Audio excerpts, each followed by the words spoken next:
What's up, YouTube? Murphy Firearms Training. Doing a follow-up video for 3 ammos that we tested. We had 3 ammos in 9mm, and I'm going to go through each of those 3 ammos. First was the Winchester Silvertip 147 grain defensive jacketed hollow point. This said on the box that it would do 1,010 feet per second at the muzzle, 1,005 at 5 yards.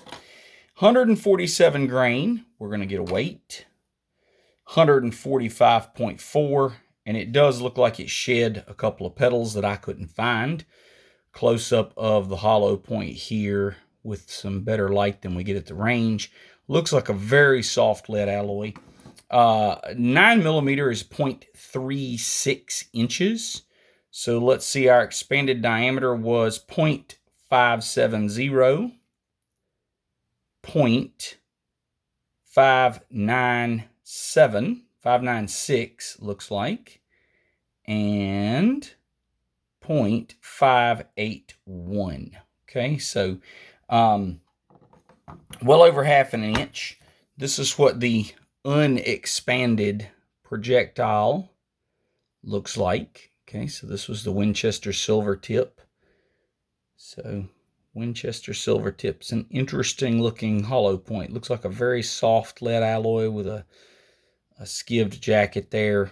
You know, so that is the Winchester Silvertip. Second up was the Barnes Vortex.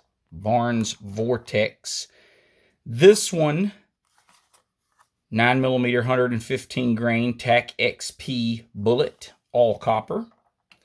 Did not give, so it's 114.5 grains, 114.4 grains.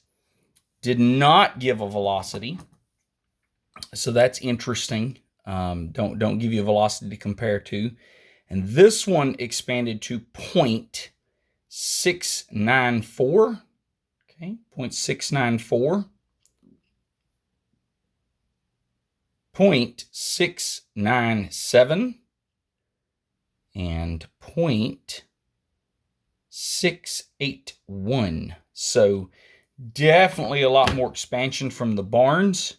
I mean, that is a big, give you a close-up of that. Okay, that's what she looks like after it's expanded. A very long bullet, but that's pretty typical for copper projectiles. They have to be longer because copper is lighter than lead. And here is the unexpanded ammo. Brass case, nothing special about it. No exterior markings that you can see other than at the very, very, very, very tip.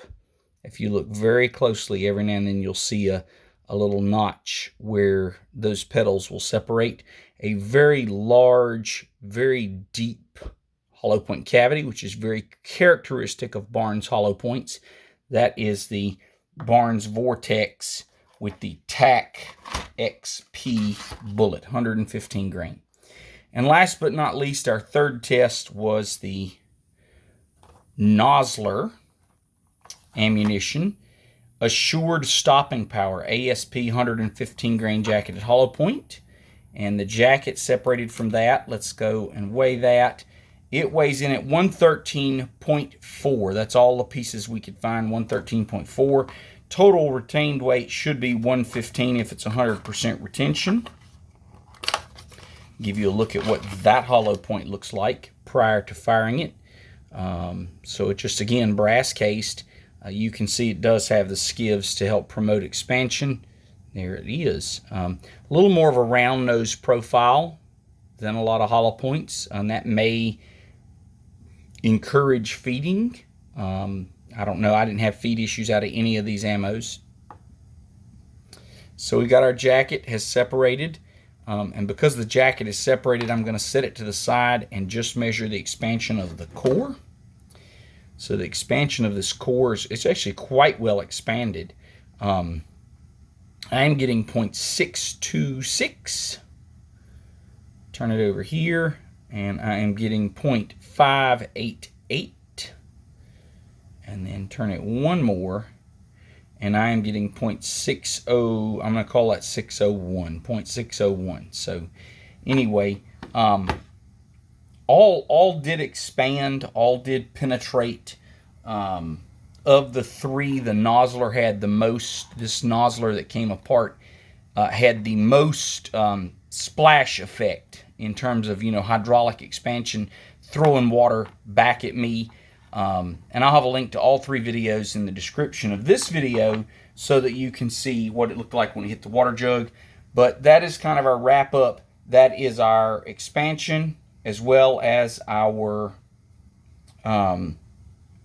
retained weight for these three hollow points. So, and I'll have a link to all three shooting videos so that you can go in and see those three videos.